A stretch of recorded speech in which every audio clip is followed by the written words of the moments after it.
I want you to take action. I don't want you to just march around with a sign to make yourself feel good. I don't want you to wallow in your white guilt to make yourself feel bad, to feel motivated to do something. Rage on that beat, going crazy. It is not enough for you to post your status and go back home when I have to watch my back, when I get followed when I go to businesses downtown. I get followed when I go downtown.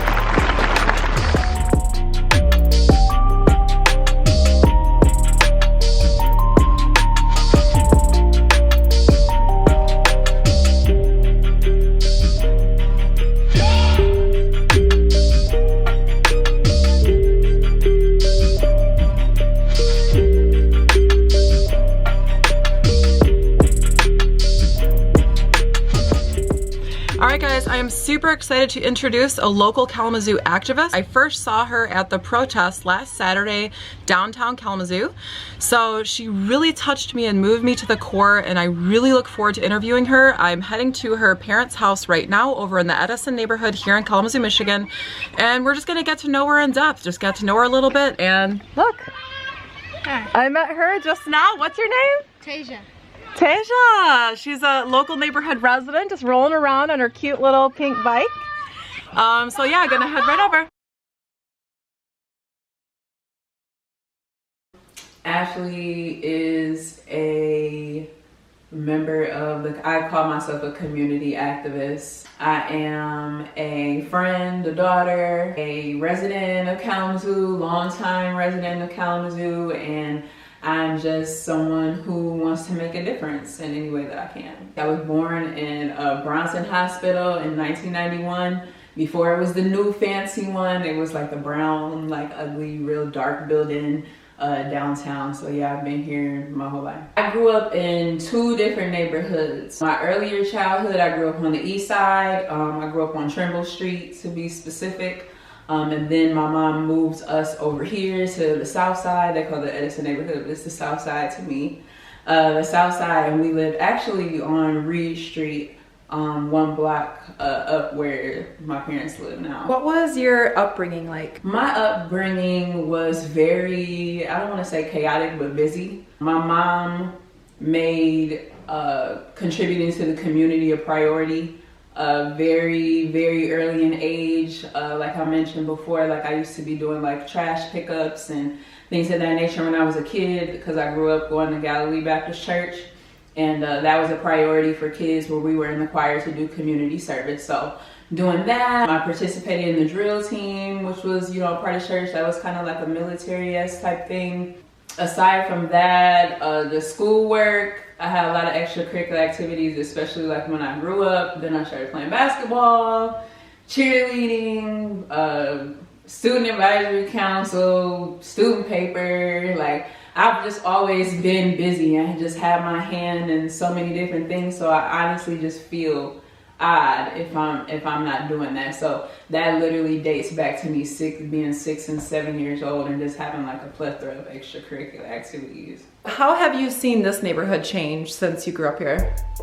The Edison neighborhood, honestly, I've seen it become much more diverse as I've gotten older. It's funny when you are a Black person, you just kind of understand like your experience and everything that comes along with that. And so I guess I wasn't really paying attention to other things because I was living my experience. And yeah, when I was here younger, maybe 12, 13 years old, I don't recall there being many other races over here when I was younger. I knew, of course, there were people here, but I don't remember seeing that many white people, even that many like Latino people back then. But there's certainly been an influx of that. And honestly, that's what I love most about the Edison neighborhood, is that on, you know, my parents' block, I can look this way and I can look that way, and I can see a plethora of different people from different backgrounds. And I love that.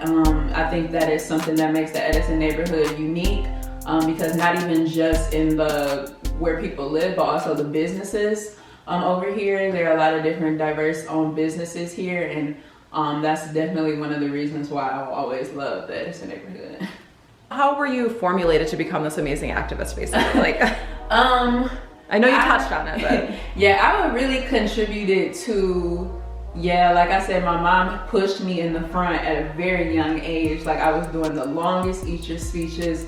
I was directing the choir at like 8 and 9 years old. Like, my mom always put me in front of people, so I was very comfortable with talking in front of large crowds of people at a very young age. I was not intimidated by adults at a very young age, and it's very easy for me to articulate myself, and my mom encouraged that. And I feel like when I was going to church, I had a support system, a network of people who encouraged me to speak out and to speak up and to get in front. And I just feel like that upbringing kind of grooms me to be like kind of a voice, not only for myself, but trying to be a voice for other people when I can. And I just really feel like that background is what contributed to me being so eager to speak out. what is your biggest focus with regard to activism? I would say my biggest focus would be Black women, Black queer, Black trans women. I think a lot of things can get lost in what's going on, and I think a lot of people forget that, you know, Black Lives Matter was started by a group of queer Black women.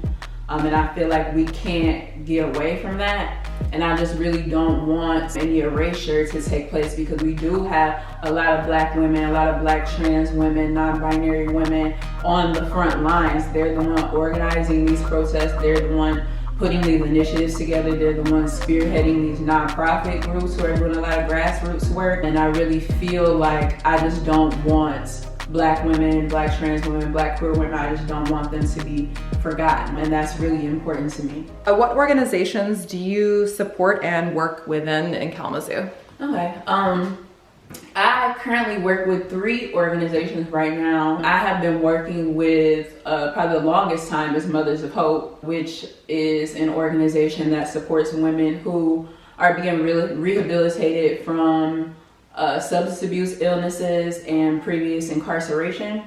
And so I started volunteering there. Stephanie Moore, who's, you know, a really big deal here. She's actually one of my mentors.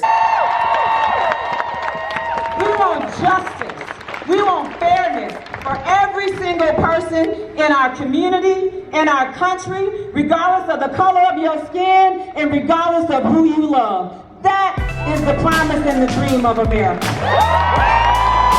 And she just started out, she was a family friend, and she just kind of started calling me like, hey, do you want to work the table? Hey, do you want to help people register to vote? Hey, do you want to do this? And before I knew it, I was just kind of like a part of the Mothers of Hope family. I won a national award from Black Women's Roundtable, which is a subset of the National Coalition for Black Civil Participation. And basically it's an organization that focuses on trying to get more Black people politically engaged in the process, educated about the process, especially locally. And I just learned so much just being under the wing of Stephanie Moore and the Mothers of Hope family. So I continue to just basically do whatever she asks me to do. I would too. She's amazing. Yeah. It is an amazing group of women, and that organization did so much for me. I experienced a depressive episode that lasted for about 6 or 7 years. And that organization and those women were so encouraging, so uplifting, so loving, and they really just wrapped their arms around me. And I really feel like the work that I did through Mothers of Hope, even in that dark time, was so therapeutic for me. I also volunteered for SHARE, which is an acronym for the Society for History and Racial Equity. And what SHARE does is it's an anti-racism organization, and we do anti-racism trainings for, you know, corporations, employers, organizations, facilitating those difficult conversations and facilitating conversations between people with different backgrounds, different life experiences. One of our biggest principles is learning from the past to build on to the future. And so we also archive Black history from Southwest Michigan, even dating back to the very first settlers, Deborah and Enoch Harris, who settled here. And it's just really enriching to learn about that, because I've been in Kalamazoo my whole life. And there was plenty of things that I did not know until I started working about this with this organization about how rich the history is here. Like I said, it's really possible for you to live in a bubble, and I think that that's something white people, like, if you are not affected by race in any way, so it's very easy for you to just live in this bubble and not know these experiences. So it is pretty cool to see how people engage and react, listening, and different people sharing their experiences. And I also work for a housing nonprofit, which is amazing. It's Open Doors Kalamazoo. We are led by the beautiful Stephanie Hoffman, who is an amazing, dynamic, intelligent woman who is really on the front lines as far as social and racial change here in this town. I was hired in September about last year, so it's close to a year almost that I've been there. But Open Doors operates 2 shelters. Here we have a men and a women's shelter, and then we own 25 properties in various neighborhoods around town with over 100 units, and we rent at reduced rates. And then we also provide wraparound services. So if you need support with employment, redoing your resume, if you need assistance with education, getting back in school, if you need assistance with transportation, childcare, healthcare, understanding credit and savings programs, and it's just some amazing things going on. And I learn something new every day that I go to work. And just the work that's being done and the lives that have been changed. I have literally witnessed someone message us on the Facebook page, say, hey, I'm living in my van, I'm living in my car, I don't have anywhere to go. Come in, do the interview process, follow up with our 2 program managers who provide the supportive services. And I've seen that person go from this to getting the keys to their first place. So it's really dynamic work. Open Doors is inclusive. We try to include all races. We are LGBTQIA friendly. That is definitely one of our principles. And I'm very, very, very proud to be on the team and to work with some amazing people. What do you feel is Kalamazoo's greatest issue right now? Kalamazoo's greatest issue right now is denial. Kalamazoo is a city that is obsessed with appearances. We hide behind the foundation and the promise and all these other things. When the kids that live over here, the kids that live in the north side, and the kids that live on the east side, they're not getting the same education as the kids that live in Woods Lake. They're not getting the same education. I've seen so much stuff on Facebook about people saying, Kalamazoo, this isn't us, this isn't us. Just a few years ago, a black family moved into the Woods Lake neighborhood and was met with no niggers allowed signs in their yard. Just a few years ago. Billy Dunnigan was the first black woman to move onto Harley Street, and she was approached by her white neighbors who said, please don't tell your friends and family to move over here. We are that town. I'm tired of people saying that this isn't Kalamazoo.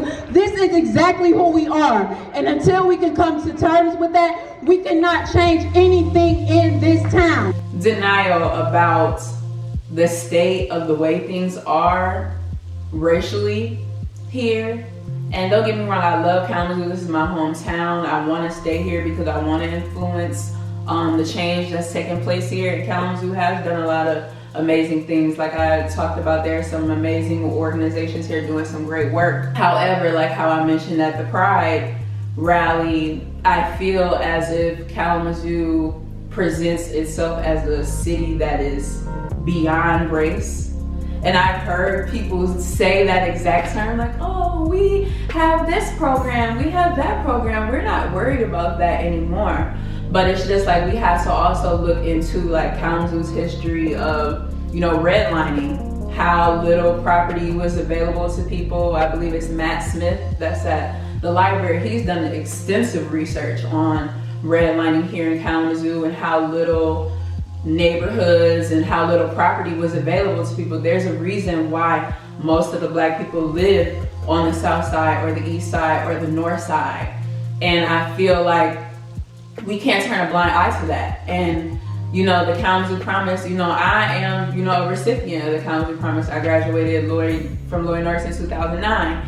And so the Promise had been around maybe about 2 years, I think, prior to me graduating. It is an amazing thing, and it has provided a lot of opportunities for people. But I remember when, you know, the numbers came out and things like that, and the people who finished and who benefited from the Promise were people who, and oftentimes were going to benefit anyway. We cannot move forward until we say, yes, these are some very ugly things from our past that have influenced the state of the way things are now.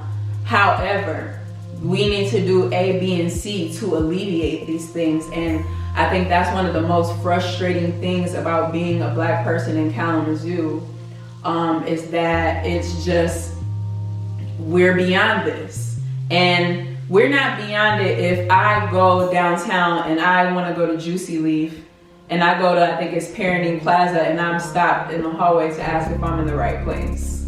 Like, I just want to go get a juice, but I'm being asked if I'm in the right place. Or like going to a boutique, a clothing store, and a woman approaching me out of everyone in the store and saying, oh, the clearance section is over here. Like, those are my very real experiences in this town. And when we have bars, even downtown, I feel like Black people are tolerated downtown. We're not welcome. And when you have bars that are using coded language and saying things like, oh, no t-shirts, no tennis shoes, no jeans. We don't play R&B and hip hop music. We only play top 40 and pop. You're not saying, I don't want you here. But in coded language, you're creating the environment so that I don't feel comfortable coming there. I feel like Kalamazoo needs to embrace its past so that we can move forward. Because like KPS was just desegregated in the 70s. Like, it was not that long ago. We can't turn a blind eye to that. We can't look the other way because that's not your experience. And I think white people have that really bad too, where, oh, well, that's not my experience, or well, I don't know that to be true. Just because that's not your experience or you don't know it to be true does not mean that it's not true. And you can't deny someone's experience. The biggest underlining things that's holding Kalamazoo back is to acknowledge how racism has influenced where we are today. How many Black-owned businesses are in downtown Kalamazoo? That I know of, 2. That I know of, 2. What is the single greatest thing someone can do for the Black Lives Matters movement? Take action.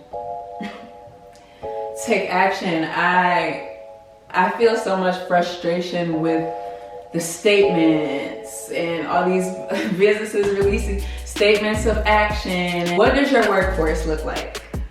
Maybe you should holler at HR so that you can diversify what your workforce looks like. What organizations are you giving your money to? What businesses are you giving your money to? I just feel like I'm tired of the performance stuff and the theatrics. Anyone can type up a letter or a statement and put it out there.